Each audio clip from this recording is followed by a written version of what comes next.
Kennedy, Mr. Peters. listen, we had to drive alone, and we're going to be driving alone, you and I, until Charles joins us. He's coming out of court. But since the last time we spoke, you have made a transition, and our intern that used to be right here in Texas with me is now in DC. Yes, sir. You city slicker now. You're in Chocolate City, as they call it, aka the Hill, aka the Chaos, aka the craziest place on earth, aka DC. Right. So let's tell the audience a little bit about what you're doing, what you got going on while you're in DC, while we get everybody coming on in. And I'm just gonna send out a message to have everybody come on in and join us. All right. Well, hey everybody, how y'all doing? Happy Friday. So I received this internship through the Thurgood Marshall's College Fund. That's how I found out about it. But I am an intern for the National Fish and Wildlife Foundation, and I'm dealing with their governmental affairs. So my advisor is the governmental affairs director. And basically, I'm over how I'm lobbying funds for certain committees within the organization, but also how it works within Congress. I'm also talking about public policy within the company, and also policies that help get the funding to certain committees and make sure that these committees get their priorities in order. I'm also learning how to create letters to our affiliates to also get support within our Congress, just so we can get certain bills passed and everything like that. So that's what I'm kind of working over on within my internship. So it's pretty fun, and it's located in Washington, D.C. I live in like the Georgetown area, so it's pretty nice, and I like it so far. It's a city life. It's raining here today, but the past couple of days it's been really humid, really hot. So I'm not complaining actually, but it's really nice here. I like it. Well, cool. Well, look, you said a couple cool things there. One being that you are lobbying, which is great because when you get back, I got plenty for you to do. I got the perfect project for you. So can't wait to see you there. As we build some things that's going to be pretty special to help businesses and really help businesses get off the ground, particularly minority businesses, women-owned businesses. Got some ideas around that. So you're going to be driving that ship with me when you get back to Jacktown, and so we're really, really looking forward to that. You'll be my eyes and ears on the ground there. Yes, sir. So excited about that. Also, though. What has surprised you the most so far about DC? So until you go, you kind of have myths. But until you visit a place, you kind of have myths about places you've learned through other people's experiences, and then when you go on your own, you get your reality. So how's that been? So one thing I kind of like about DC is how you don't really need your car. You can take the metro, and it's also cheaper way. So a lot of people, because the gas here is high. So some of my people in the internship with me, they brought their cars. I was like, oh wow, because the gas is like $3, $3.15, it was up there. I was like, okay, but I like the metro.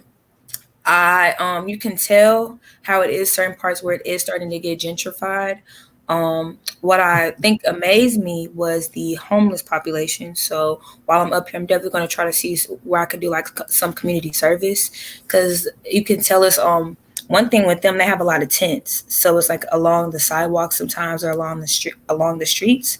And I was just like, wow, it just makes you feel blessed for where you're at. Really, it makes you want to do more.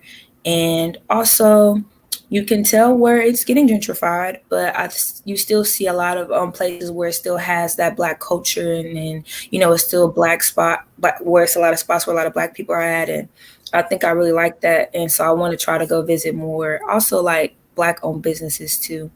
But other than Yeah, well, that, go ahead. no, I'm saying other than that, I really love it though. I do. Well, let's break that down because when you talk about gentrification and you say gentrified, what does that really mean and what are you referring to? So what I mean with gentrification basically is I can't give you the full the Webster dictionary definition, but what I know by it, you can tell where it was a street where it was a lot of black people that they lived on. Then after that, they basically did some redistricting, some like lining basically. You could tell that they usually what happens, they usually up the price, I feel like, in certain areas of the rent, which allows some black people they can't afford there to stay anymore, so they move out. Then after that, they kind of do some reconstruction on the apartments and stuff like that. And then that when it brings in a lot of the white people. So it's basically kind of like gentrification. So you could tell like near Howard University, it's a lot of like gentrification right there. Cause you could, like on one street, I remember walking to the restaurant and if I made a right, you could tell it was still like, where a lot of black people lived at. And then on the left, you see like white people getting out their bins and going into their remodeled apartments and like they have more townhomes here. So they're remodeled townhomes and everything like that. So that's where you could tell it's a little like gentrified. A lot of well-known black neighborhoods aren't really well known anymore. They're kind of being broken down and becoming smaller and smaller. And a lot of the black people are having to move out. So You know, when we think about gentrification, and let's be careful, it's not necessarily just white. What it's essentially is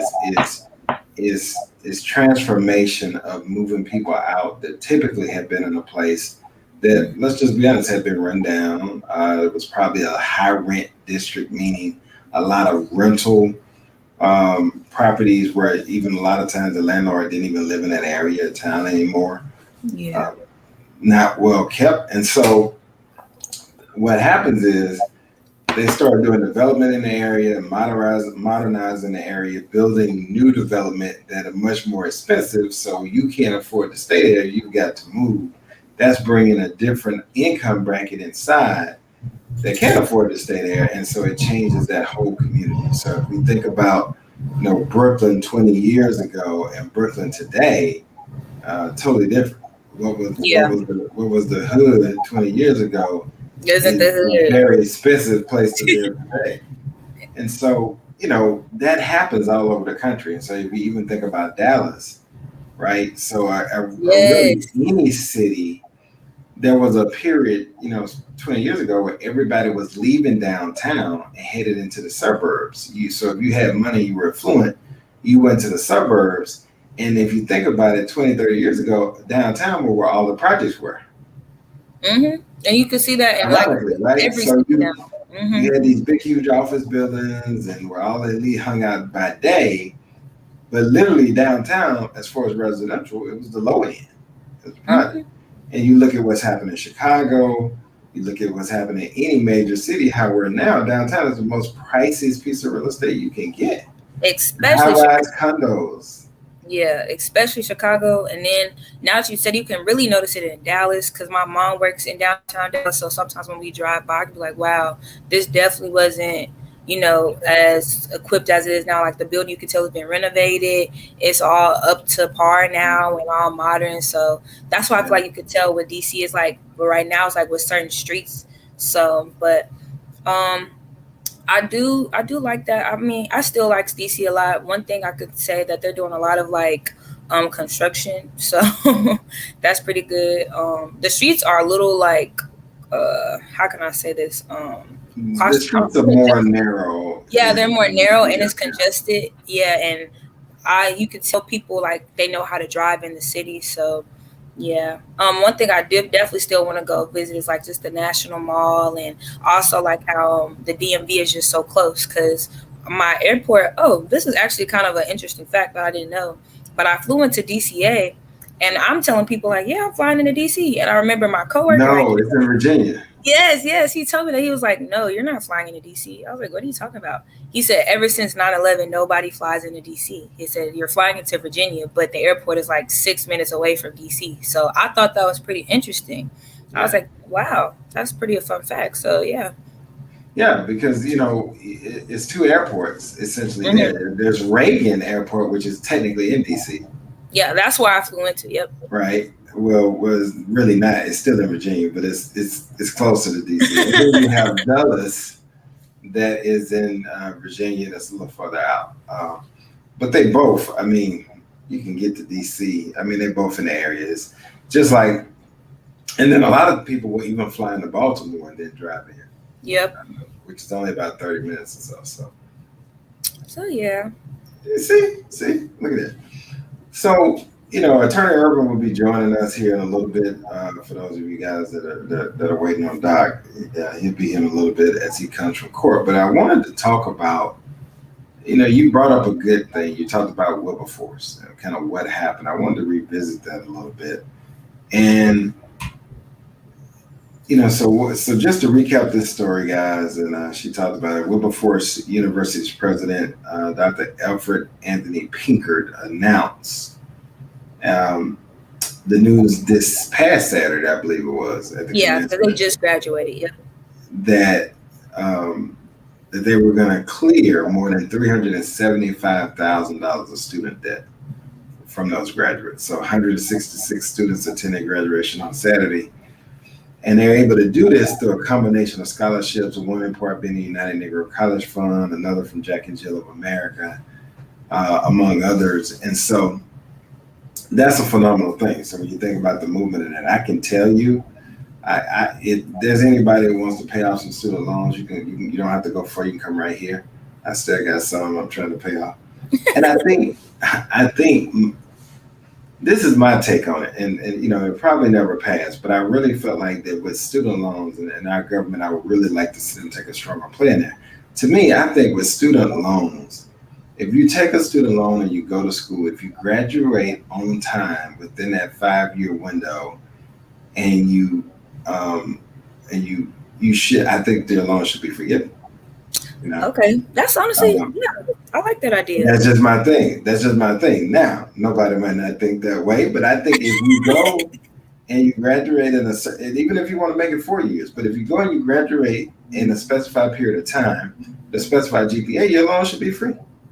I agree. I actually do. I really do agree. Or it should be some kind of plan up there that knocks out 90% of your loans or something. So, Because so many, and I'll say this and I'm going to turn it over to you, Kennedy, to take it from a student perspective, but I can just think back, so many of us are saddled with student loan debt. And when you come out and you're just starting to be saddled with student loan debt on top of just you're barely making enough to get going anyway when you first start out, that's a tremendous burden. And when you look at it and break it down by race, that's a burden that African Americans and most minorities have at a much higher rate than anybody else. no, I do agree. Now, this is my question for you, Mr. Peters. Now, if I'm not mistaken, didn't Biden forgive some loans? Okay, like I know he said that in the news, but I needed to see it in like black and white. I just felt like, I don't know if I personally don't think he really canceled the loans, but did he not say he was going to forgive some loans? That has not happened yet. What he said was Okay. somebody made a suggestion that they give forgive loans up to $50,000 of student loans per person if they had completed their degree. And what he See? said was he didn't think he could do that legally, just with his powers as president beyond $10,000, Okay. and that he would have to require Congress to be a part of that solution because you would require their votes. And I haven't seen that in a bill go through yet where they're forgiving the student loans. Me either. But I was just trying to make sure because I'm like, I know people have been talking about it was like either early in his presidency or before he was elected into office. But me personally, like when I found this out, I said, I have to talk about this because I really don't think people realize the impact that president just left on the graduates because you lifted such a huge burden off of so many people's shoulders, and like you were saying, when you graduate and all of a sudden, you have student loan debt on top of just trying to get adjusted to adult life, adulthood, that's really hard. So you could tell, I was reading in the article how some students was like, I'm going to invest this money into myself, and they're going to be productive citizens wherever they stay at or wherever they live. So I really appreciate the president for doing that, because I wish Jackson State, if they said that in my graduation, God, oh Lord. But the president No, said it. how would you like to have been a student when Robert Johnson made that announcement to Morehouse grads that he was paying off all their loans? I was like, oh, Whoa, yeah, and Morehouse especially. That's when you start doing your praise dance, because everybody knows Morehouse is very expensive. I think that price tag was about 40 million, if I remember correctly. Yes, it was a lot.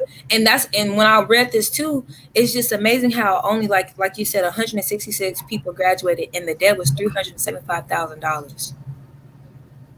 That is wow. Just like, you know what I'm saying? Like, that just is amazing to me, how much college can really cost in America. Yeah, I mean, no doubt about it. College costs a lot. I think we need to do something with the rising cost of college in America, but it's big profit for a lot of people, and that's why you see those costs rising the way they have. Um, I'm gonna put my shameless plug in for HBCUs right here, and I think that's where we as Americans really need to look and see the value that's in HBCUs, because even if you take a state like Texas, well, the least expensive public 4-year school in the state of Texas, the last time I looked, which Wasn't it was a couple Wyman? of years ago, was Lamar. Oh, Lamar, okay. And Lamar was still like $16,000 a semester or a year, whatever it was. Jackson State, which is, in my opinion, the best HBCU in the world, right? Jackson State at the time's tuition, even with an out of state fee, was still less than what Lamar's was if you were in state. Yes. And they just my freshman year they reduced their out of state fees to 500 per semester. $100. I So mean, it's 1,000 a that's year. like free. It's 1,000 a year, so you only spending 4,000 out of your 4-year matriculation there. I feel like that's a win compared to what their fees were way before I became a freshman. So that's another Absolutely. huge I financial. mean, it's absolutely. So it makes no sense if we don't consider HBCUs and the value they bring, particularly when we talk about education. So you think about that for a second. The cheapest 4-year school in Texas, if you live in Texas, is still more expensive than Jackson State was with the out of state fee. And I'm not talking about the $500 out of state fee. I'm talking about when it was the original out of state fee. Right. So I mean, we have to seize the opportunity, and I think we finally got to the point now where there's exposure and people are looking at it with a different set of eyes. And I hope we continue to support and send our youth into these HBCUs and these fine halls of higher learning. So not only to stimulate them intellectually, but to stimulate them culturally and to stimulate them from what I call um, the stimulate them for life, what I call these survivor uh, gene. Because I think HBCUs put a survivor gene in us that allows us to keep fighting even when our body says no. I do It agree. allows us to keep putting one foot in front of the other, no matter how much the world puts us down, because you're going to experience all of that during your tenure at HBCU. Yes. You're going to get knocked down every which way you can get knocked down. You're going to get betrayed every which way you can get betrayed. You're going to get uplifted and supported every which way you can get uplifted. You're going to get the full experience. So when people talk about higher education, I say HBCU gives you the full 4 seasons. It does, and I completely agree with you, because like you were saying, how sometimes you're going to get knocked down. We all know going to an HBCU, it's a love-hate relationship, with our like financial aid office and the business office and the housing office. But I think one thing that I can say those 3 offices have taught me is resilience, and just keep on persistency and just keep on going, even though we need this form. Okay, I'll be back tomorrow at 8 o'clock. Go back, get the form. Well, you need this. Yes, ma'am. It keeps, they might turn you left and right, but it teaches you that, life isn't easy. it's going to be hard at times, but as long as you get to your destination, you should be fine. And so I think that's one thing that, even though I haven't had a full year of college yet, my a little experience of college, I will say that has taught me a lot attending at HBCU. So, yeah. Absolutely, absolutely, and I think this will be your first full year where you'll get to truly experience it all. Um, but I do expect to see you in the office working because you know you got work to do. You Yes, don't sir. have to, can't be all fun. We got to have a complete picture, that a complete balance. Yes, sir. But I think we need to look at that. And my plea is to foundations out here to really look at how do we level the playing field? How do we give minority students a bigger chance to have a bigger impact in life? Let's do more of this forgiving debt, so the students don't walk out of here with, we got students walking out here with $30,000 or $40,000 in student loans before they get a first paycheck. Right? Yes. And I mean, And that so first paycheck got to go to bills. that's tough. I know. Well, here's the thing, right? It determines what part of town you can live in, because most of us are having to move to a new city, right, to work. It determines what part of town you can live in. It determines what kind of apartment you can get. It determines what kind of car you can drive. It determines your whole socioeconomic standing in terms of life. So I think we have to pay more attention to that. And I think Attorney Irvin is hopped in. So let's get him in here, Kennedy, and have him join the conversation. There he is. Doc, how you doing? Oh man, it's Friday. How are It you? is indeed. It is indeed. I don't know if you've been able to follow us and kind of what we were talking about, but we recapped. Let's get okay. Kennedy. Feedback. Where did feedback from? I'm sorry. Oh, okay, that's Kennedy. All right. Yeah. So the Wilberforce University president, Dr. Alfred Anthony Pinkard, announced that they were basically going to relieve the student loan, the balances of all the graduating students. It was 166 graduates this past Saturday. And so we're just talking about the impact of that and how impactful that is. Because I was just thinking about, most of us entered the workforce with student loan debt. You already settled with student loan debts, and that debt dictates what kind of car you can drive. Because remember, I don't know about you, when I first started out my first job, man, look, I was not balling. I was balling until I got look, I thought I was balling when I got the paycheck, but I wasn't balling when I got the bill. And so that reality determined where I could stay, what type of apartment I could have, what type of car I could drive. And basically what it told me, you're going to have to keep driving your hoopty, because you can't drive nothing else right now. And you're going to have to stay over here, and you're going to have to commute in, because you can't stay up there. And so all those things are critical things that really set the socioeconomic climate on day one when they enter the workforce. Day one. Yeah, I mean, Dr. Irvin had a different experience, so that's why he's looking at me all frowning, because he don't know nothing about that. no, I think it's a wonderful thing for them to be relieved of the debt, because student debt lasts longer than just about any other debt. And so not only is short term, but long term, that's money that they will be able to advance towards a different standard of living.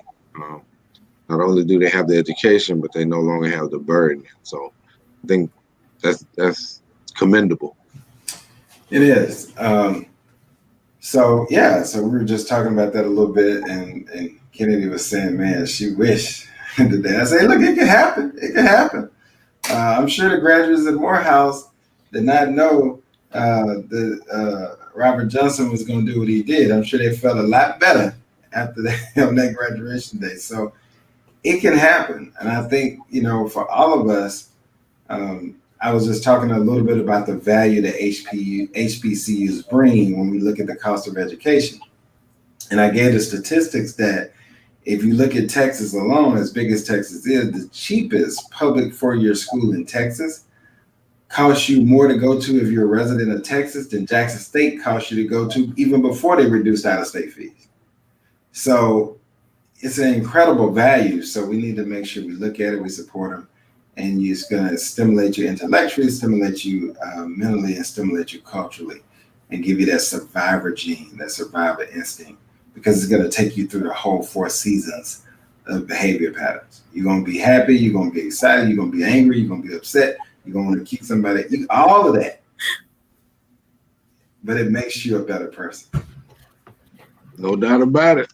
HBCU. So Doc, what else you got, Kennedy? You know, we got Kennedy surprised me today. She's back on the ones and twos, live from DC. She was telling us a little bit about it, and you know, she's staying in the Georgetown area. You know. Oh, okay. Very good. Very good. So this is what I wanted to talk about today was I don't know if you guys have heard, but the bipartisan infrastructure deal that's been going on lately. And that's what's been talked about within the Congress and the House.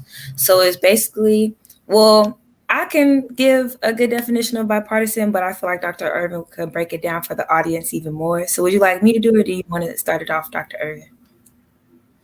Young grasshopper, give us your definition, then I will give you mine. Okay, so basically just the definition is just involving the agreement of or cooperation of two political parties that oppose each other's policies. So, you know, the Democrats and the Republicans, how they usually oppose each other's policies, but they're trying to work together to cross some bills and stuff like that. So that's basically what it is. It's a bipartisan infrastructure deal.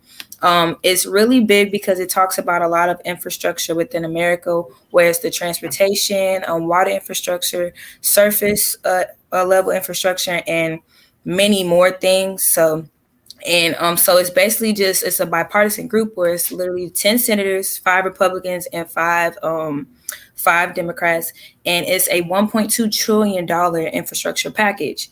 So this can go on, and the package is so huge because it's supposed to go on for like the next, depending on what infrastructure it is, it can go on for the next like 5 years, and depending on the money that's allocated to each committee or group within the Congress. So it can go up to 5 years to 6 years. But yeah, so it's been talked about a lot. It's even talked about in where I'm at right now with the National Fish and Wildlife Foundation, especially when it comes to like climate control, surface level infrastructure, water infrastructure, making sure people in America still have, especially African Americans, have access to clean water and clean energy. So I thought that was pretty interesting to talk about. And when I came to like a realization earlier this week, I kind of noticed how a prime example of Black people not having access to clean water is the Jackson water crisis. And in my head, I was thinking, because I was attending, it's this like our annual meeting for the organization, for the foundation called the Wildlife Unite. And it was a group of Black people that live with, that work within this organization, talking about creating safe spaces for Black people, so they do have access to clean water and, to a public park that's clean, and kids have access to it and they can play around in it and they can understand and learn to love nature. And I was just like, that's a prime example, I feel like, right there with the water crisis. And this man who was talking during the conference, he was saying how, to give a quick gist, he was saying, I want the organization to understand how to bridge the gap between the Black community and also just the foundation. But not only that, he was saying how in the past, people and lawmakers who were over conservation policy and clean water and clean energy were biased, prejudiced, and racist lawmakers. And I just felt like that was just, it kind of clicked, like, is that another form of systematic racism, or am I pushing it? So what's your take on it, Dr. Irvin? All right, so starting back at the beginning. Mm-hmm. Bipartisan. That used to actually mean something. Now I would need to know who the 5 Democrats are and who the 5 Republicans are, because prior to 2008, bipartisan deals were the norm. You'd have moderates working with moderates, and they would compromise to the point that it hurt both sides a little bit. That means everybody gave something and meet in the middle. Okay.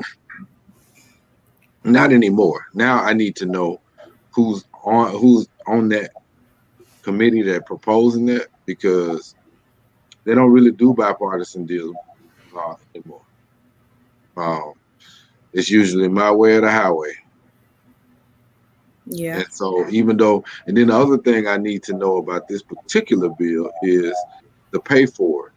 Are they pulling money that's already been allocated? If so, that's not truly $1.2 trillion. Uh, is it new money? And if so, what are the strings that allow it to be spent? Okay. So those are the things that I'm looking for on that particular bill as it comes out. Is one thing. So one thing you have to watch since you the first face in Washington is 1.2 trillion sounds good, sounds real good, but it may not be 1.2 trillion. It may be money that's already been uh, put forward in something else, and they're just adding it back in. It's an old accounting trick. So just to give another gist on it, is basically saying right here how it's a 1.2 trillion of spending over 8 years, and it says $974 billion is spent over the first 5 years, and the plan the plan calls for $579 billion of new spending, and the spending will be focused on the core physical infrastructure. It'll be All right, paid stop right there. Stop right there. Let me teach Okay, you okay, something. okay, Think about what you just read. okay. You went from 1.2 to 974 to 569. Now, which one had new beside it? Exactly. None of it really had new, and it said how Right. it's going to be. It's paid for without tax hikes, and I had to do some extra research on that because I'm not really sure how that goes, or I kind of didn't understand Let that. me help you out on that one. So, Okay. in order for you, all right. So, if you got an established budget with established spenders, in order for you to increase spending Mm-hmm.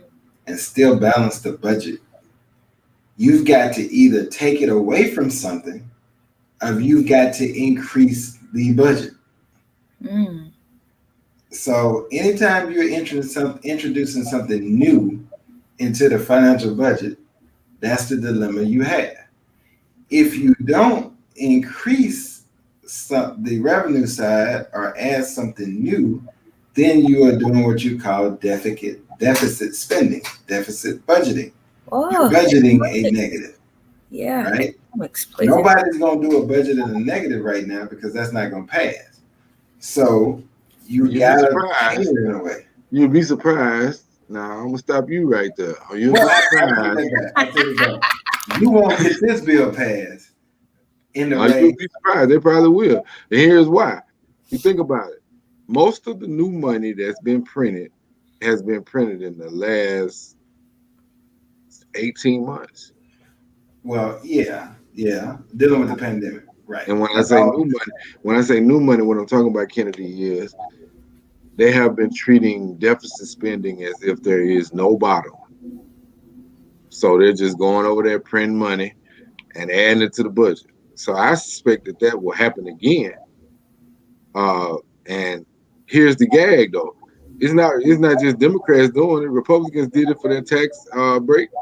Yep. Democrats have done it. Everybody's doing it. Yeah.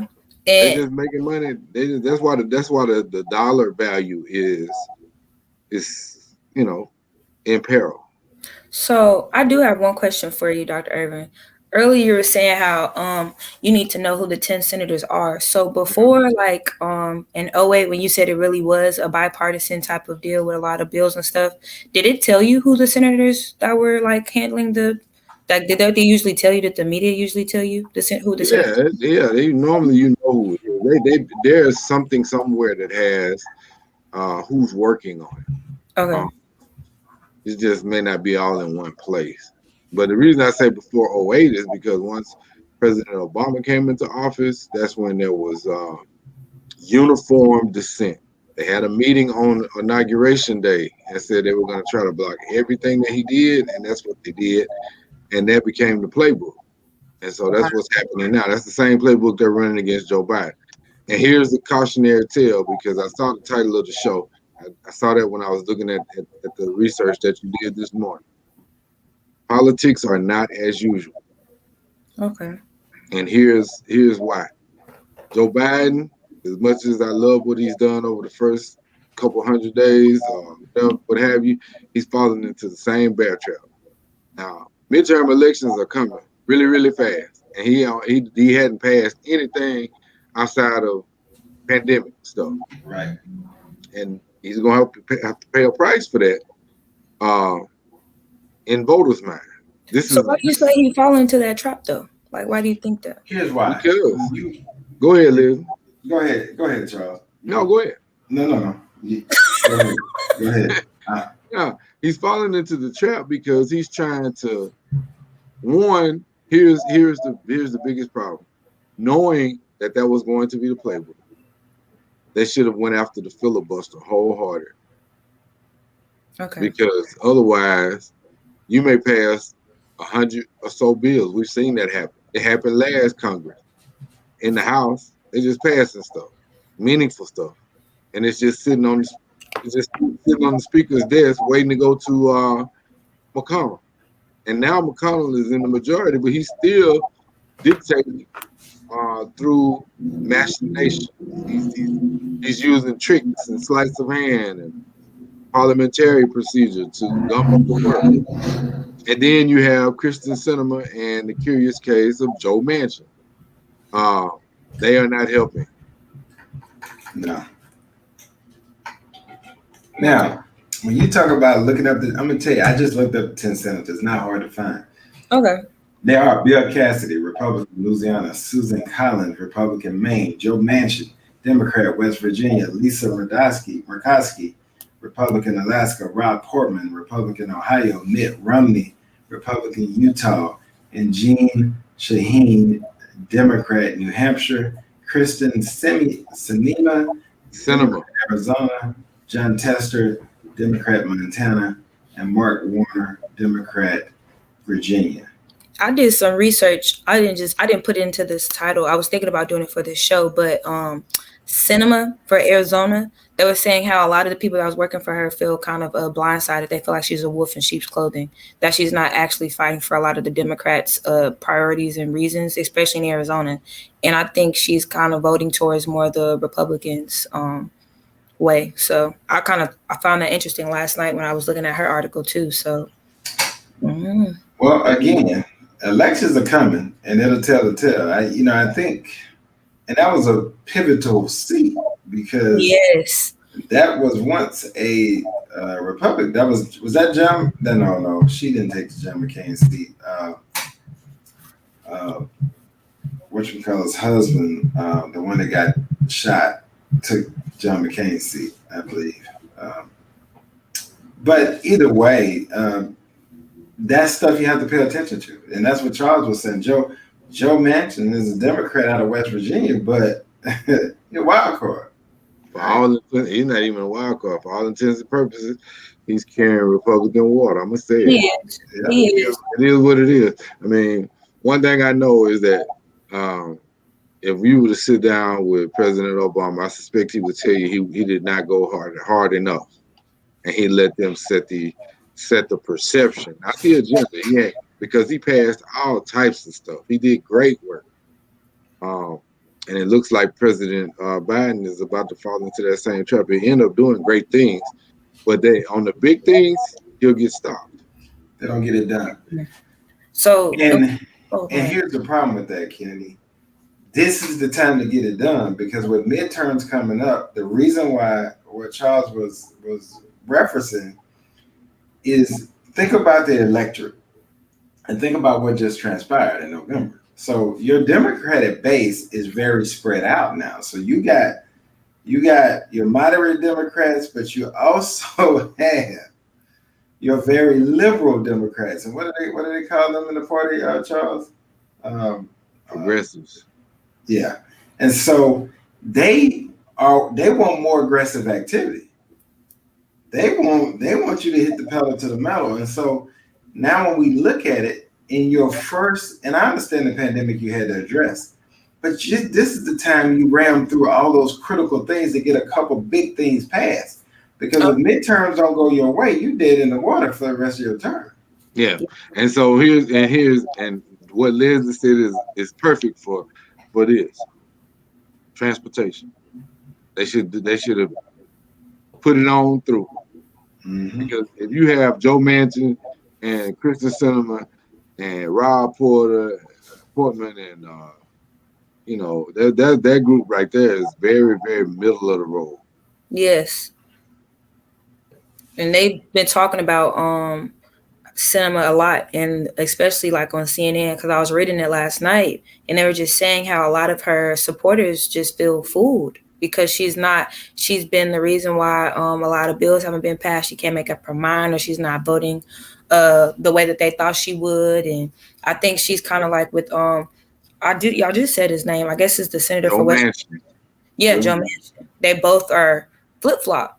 And so, and I think another thing, when I had my meeting with my supervisor today, because they just finished like the National Wildlife Federation like policy agenda, and she was saying how they started on it in like December, and they just not finishing it, but it was like a critical time around January where she was like, a lot of stuff, policies that we thought would get passed, we had to stop because of the January incident, and how a lot of times they were showing some support to certain congressmen, but then they saw that they weren't really protecting the people like they should, and so it was hard for her to really finish some of her work right there, because that was a pivotal moment within just government and Congress and overall, really. And so I think right there it kind of showed me, when we were talking about that, it kind of clicked in my head what we've been talking about in our lives for the past couple of weeks, how this midterm election is very pivotal, very important. And she even reiterated that in our meeting today. She was like, yeah, this is a really important time in Congress right now, and people really need to pay attention to it, because this can definitely shape how a lot of bills will be passed in the future, and especially for our foundation. So we'll have to see. Yeah, make sure you check out the chat there, message I just sent you, and then I think as we look at this as a whole, we have to realize that, and that Dr. Irvin can't say it enough. I mean, midterms are so critical because they come so fast. I mean, they like a 100, they like a 40-yard dash, not 100. I mean, it's like the election is over and we're already at midterm, and it's like we haven't even gotten out of the starting blocks yet, and it's scary because they're already running the race, and I think that's why I said, particularly for your generation, we've got to get involved in the process right now. They need to be registering, be ready to vote in these midterm elections. We got local elections going on right now. They need to be voting because all politics are local, as Dr. Irvin always says. And that's the worry. Like that was, and in fact, that was some of the worry even during the election is, will President Biden be aggressive enough? How long will he wait and have the patience for bipartisanship versus when he would take aggression? Yeah, because think about where we are. Think about where we are right now. In a couple of weeks, it will be July 1st. Yeah. Right. So electioneering is going on now behind the scenes, ramping up. But by December, it's over. Everything as far as the legislative agenda is going to be put on hold until after the election. Period. And that's on Mary Had a Little Lamb. Oh, not on Mary Had a Little Lamb. But the reality is you're right. And so if you don't get it done now, when are you going to get it done? We all know history tells us if you don't get it done now, you won't get it done. And the advantage that President Trump had, he kept the majority control throughout his 4-year tenure. So he was able to continue to push things through. But we don't have the voting leverage he had. I mean, right now it's tied and we got the tiebreaker vote. But if we lose any of these really liberal Democrats at the polling place in these midterms, we could be right back in the position we were in before Georgia did what they needed to do. Okay. So I see the importance in it. I'm glad we talked about it now, because I didn't see. I don't know. A lot of people don't think they realize how big this type of bill is. But not only that, certain other bills will be if we don't really regain control. So it definitely is something to pay attention to. Here's another one I want you to take stock of: the crime bill. Tim Scott is leading the efforts for the Republicans. Why does it take so long to do a crime bill? We know what the problems are. We know what they are. Hello. What you say? What you say? What you say, Charles? I'll wait. I mean, to me that smells like politics because now we're in July almost, and we still don't have. I mean, the bill was already ready when they came back. I know it was because didn't we talk about that in your We did. class? George Floyd Yes. policing. Yes. That bill was ready. It was already ready. Yes. In fact, I don't even think it's gotten. Has it even gotten out of committee? No, that's what I'm saying. Nobody said no, it hasn't. It's like they driving a tricycle on a highway. No, they haven't though. It hasn't. And that's the kind of stuff, Kennedy, we have to pay attention to. So remember, the whole world, you got the momentum, the whole world is thinking, okay, they're gonna do something about crime. And then they let all that play off and it disappears and they do nothing about crime. Same thing with guns. Think about guns. Yep, same thing. Think about immigration. Yeah. We saw this movie.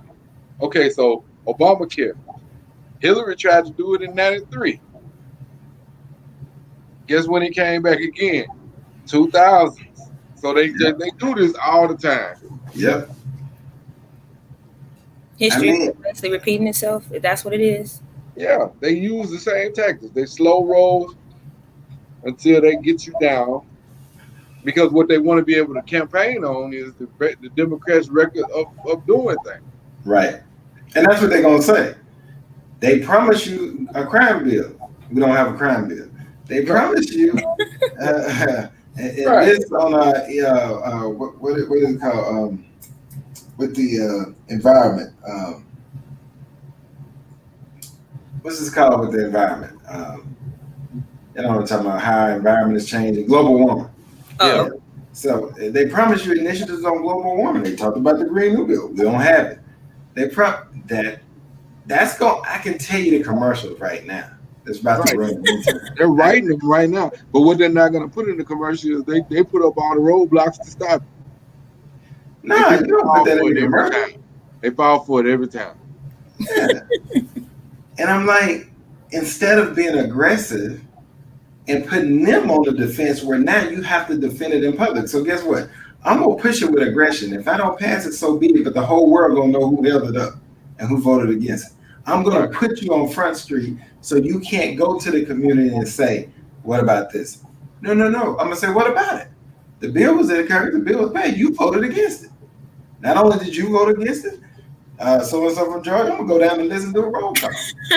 Right. And that's how you use political aggression as your friend. And that was the one thing that Obama did well.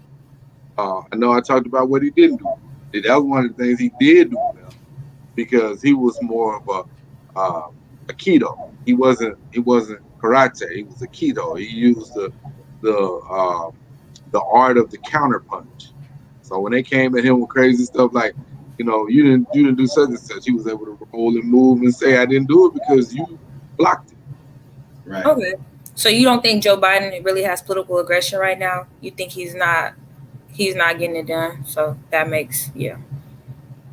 Hopefully he'll get it soon though. I'm not feeling the love right now. Yeah. I mean, and another thing we talked about, which is very important to the upcoming generation. It was important to a lot of people. This whole issue you talk about, hey, and Kennedy brought it up. You're going to eliminate so much student loan debt for every person that's graduated. You ain't hearing no more talk about that. You ain't heard no more talk about that. That was just to get y'all vote. Yes. And I asked Mr. Peter because I was like, he definitely said this around either before his before he got elected into office or around it. But I'm like, when has it? Did it actually get? Did they actually? You didn't. You ain't heard no more about it. And you really didn't hear anything about it. I was like, I know he said this. So And And that's a problematic because now you got an issue that covers not just Democratic, it's everybody, right? It's every working class middle. That goes to most of middle class America right there. That's the heart of us. We all got these students on, especially if we've gone and got higher education as well. And you sell us this and you tell us this, you get a really exciting, and then you don't mention it. Now, what do we do to change that? We've got to call on and send letters and call on our elected officials and say, we want to know about this. Right. Right. We're only going to do what we make them do. Right. When they have town halls, light they butt up and light them up before the town halls and say, look, man, I don't want to bring this up, but I'm going to start putting this out in public right now, campaigning against you, unless y'all do something about this. Mm-hmm. Well, I'm glad we talked about this. Thank you for showing both of y'all insights on the situation and figuring out, expressing y'all opinions. I wanted to wrap up the show with, I thought this was, I don't know if anybody had really heard about this, but this Arkansas state trooper is being sued for causing a woman's car to flip during a traffic stop. So Janice Nicole Harper, you could tell in the video too, where she did speed past a state trooper. So then he put his lights on, basically making it a traffic stop. So you could tell how she put on her turning signal. And the reason why she didn't stop, and she said in the video how, not in the video, but in the interview, she didn't stop on the shoulder because the shoulder was obviously too small. And she was like, my car could barely fit there. Not only that, the state troopers, and even if he did get out and try to, do a whole traffic stop, she was afraid for his life because somebody could hit him. It was also really dark. So you couldn't really, granted, yes, he could put on his lights. You still couldn't see him. So you could tell she was trying to get off on an exit. And he didn't even, you can say less than a minute, maybe giving it a minute. He didn't even try to wait for her to get off the exit. He did a whole, what did they call it? A PIT maneuver. It's called a pit. It's called a pit maneuver. Mm-hmm. Yep, and he basically flipped her whole car over. And it was face down, the airbags was deployed. He did so then he had to turn all the way back around. You could tell in the video, he was like, well, call an ambulance, call this and that. And I'm just like, over a traffic stop. So she's suing the state trooper.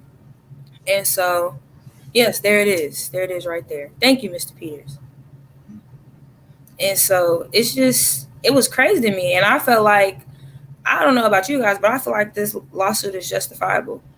And I really do feel like she might actually win this one. But it was sad, though, just to see, especially a pregnant woman. You know what I'm saying? It was just over a traffic stop. And times like this, I know we talk about this a lot, but I feel like you can't reform that. I don't know. I just feel like you can't reform that right there. Well, yes, it's unsavory would be the word I would use. But that's why you need those reforms, because the main thing that they're fighting over right now is qualified immunity. Yeah. As long as qualified immunity is in place, it makes that much harder, a whole lot harder. Yeah. Leslie can tell you this from experience. Qualified immunity is no joke, because that's something put in place to protect the officer, even when they sometimes do wrong. Yep. So so can you elaborate on that a little bit more? Because this is the first time me hearing this, basically. So it's put in place to protect the officer? Yeah, immunity basically means if you got immunity, you have no liability to that. Right. So they can speak freely. They don't have blanket immunity, but they have what's called qualified immunity. And there's plenty of case law that supports the actions or non-actions of law enforcement in particular. A lot of it was written, negotiated, and argued by the police union. Yeah. Because they want to blanket their guys away from liability. Okay. And so, and it's so hard to prove with qualified immunity, man. It's so hard to find any grounds to get them on, because all they've got to do is prove that it was in the act of public safety and that they were doing my job and they had a split-second decision to make. See, it's so, even though it's qualified immunity, trust me, that qualified immunity is a lot more protection than you think. So does it happen in each state, or is it just across nationwide? Officers happen nationwide? Both. Wow. So in this case, right, and this brings up another question because as minorities, and this speaks to minorities for sure, and women, as minorities, when you get pulled over, with what's going on right now, we're trying to get to a safe place that's well lit to stop. This is what she's claiming in the lawsuit. She said, I wasn't trying to avoid arrest or evade Right. arrest. I was just looking for a safe place to stop my car that wasn't in total pitch darkness. She by herself. It's cops. She black, African American. We know Right. what's been going on. Now, typically, if you slow down and you're not speeding trying to race them and you're just trying to get to a safe place and you keep going. But no, he did a pit maneuver. And she did that in the video too. She did it in the video. That's what made it so like, it's just like, okay, can you even reform this? Because it's just like we're doing the best we can. And she said, even in the interview, she was like, I didn't want to stop on the shoulder because even if I did, he wouldn't even have any room to do the traffic stop. So it's just, it's sad. So my question is, with a lot of the past cases, do a lot of officers like, well, I wouldn't say George Floyd, I guess, but did they always have qualified immunity then with certain officers, and that's why it's so hard to find them guilty? Is that like just No, that's qualified immunity is a civil concept. okay? It's not in the criminal side. Okay. Yeah. All right. I just want to make sure. Yeah. Yeah. And that's why these unions are so powerful, right? Because they're gonna do number one, they're gonna supply their officers with the best attorneys, and they're gonna fight and lobby for the laws to be written in a way that it protects them. And I get it, but at the same time, even if you were being stopped, if I was being stopped, I'm looking for a place that at least has some visibility that might have somebody else that can witness what's about to happen. Because as an African American, well, you should, my brother. Yeah. As an African American right now in this climate, we don't feel safe. And so when you have officers like this that can't even wait and still do this, and that's problematic. What did you tell me? Obviously, that state, I know that state a little bit about that state. I've been a resident of that state, and so that's tough to watch. It is, but what did you tell me the other day? Some things you can't afford not to do. That's true. As a black person in America right now, you need as much LED light as you can find. Yes. Yes, you can. No doubt, you do. Because, and here's the case. Obviously, she wasn't trying to evade. He following her forever, and then he does a pit maneuver. So obviously, she's not trying to outrun you. Obviously. But that's what we're facing, and there's no. Charles, and you have to jump in here as we close up. But there's no law in the book I know that protects the opposite side of that, or the young lady, for trying to find a safe place. Even though, if you think about it, that's what they've always. Yeah, but I mean, it's all in laying out the facts. The fact pattern will be crucial there. When did the lights go on? How long did he trail? What was the rate of speed? Was there something that they can make out to be justifiable about his conduct? And did she pass? Did she pass a well-lit area and keep going? That type of stuff. Yeah. All of that becomes crucial. Okay. I just want to remind before we close here a couple things, and we're going to be talking about businesses next week. I want to remind all of you that get your credit right, get your business right. We have resources to help you with that at Irvin Law, so hit us up. That can get your business started on the right path. Look, we're all coming off an incredible, horrific pandemic. We're all rebuilding from the pandemic, trying to climb our way out of the pandemic. I'll be the first to tell you, being a business owner is not easy. It's not for the weak at heart. But if you got that thing, if you got the desire and you want to do it, definitely hit us up. You can hit me up at chatwithles.com. You can hit Charles up, and let's schedule some time to see how we can help you to get you started the right way and get you off on the right foot. Also, she got it on the bottom of the page there. So just hit me up, book a time, and let's talk. Charles, I'm gonna let you take us out, man. Now look, next week, let me make this announcement. Next week's show, we probably do some things. We probably might have to pre-record next week's show, Kennedy. Maybe we do it on Thursday. So we'll talk about that. Because I think we'll both be traveling and doing some things next Friday. So I think we're gonna do it Thursday, but we'll broadcast it and get it out there on Friday. We'll do the recording. So I turn it over to Charles, you and Kennedy to take us out. Make that the next two shows. The next two shows. Yeah, the next two shows we'll record them. So we'll probably need to do that one day next week, just record both shows, and then Kennedy will just broadcast them and post them on the Facebook page on Friday. Yeah. Okay.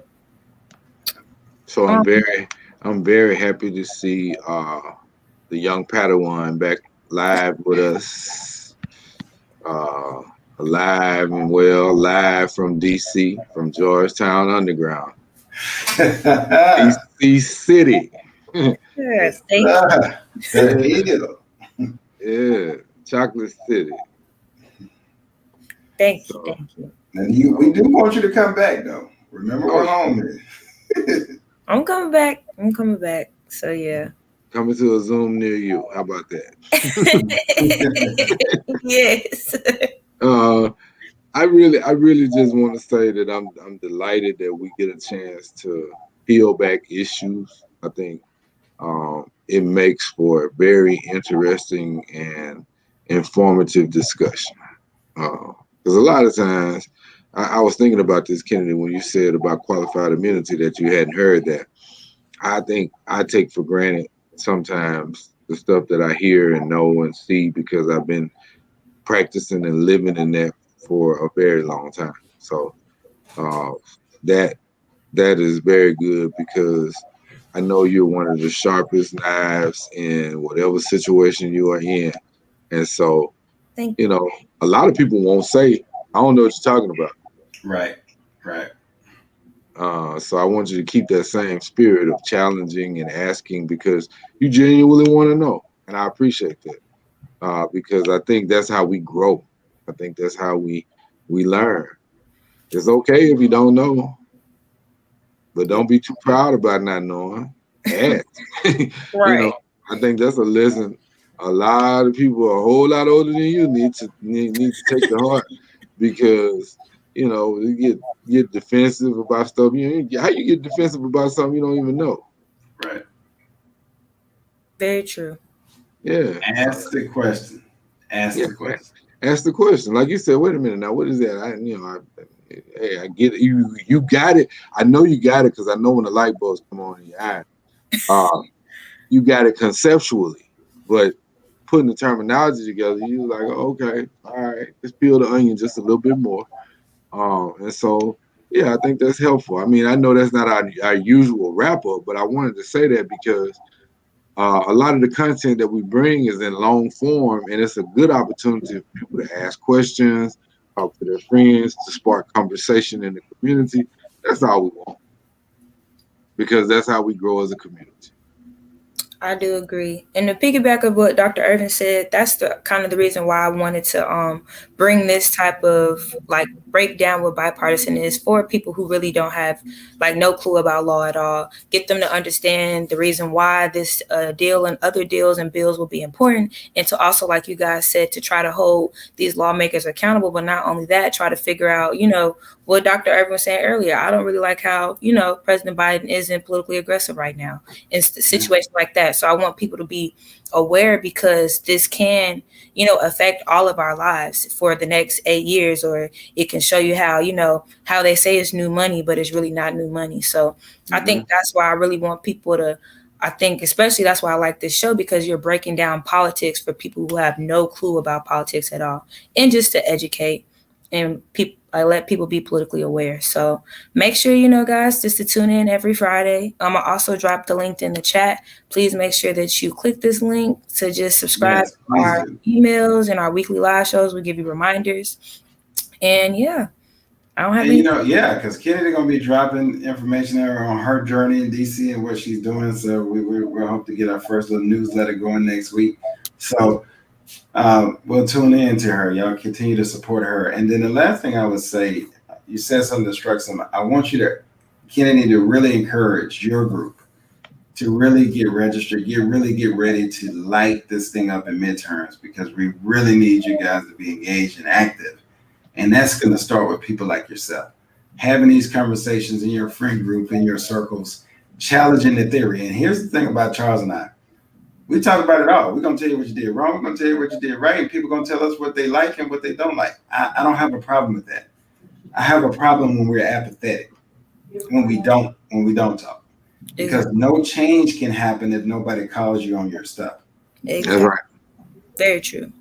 Charles calls me on my stuff all the time. I call him, but we can't get better if we don't do that. The day we stop doing that is the day we start regressing. That's right. Great way y'all almost started a whole new show. Right. Great way to end the show right there. Accountability. Very true. Well, all right, y'all. Bye, Irvin Law family. We'll see y'all next Friday. All right.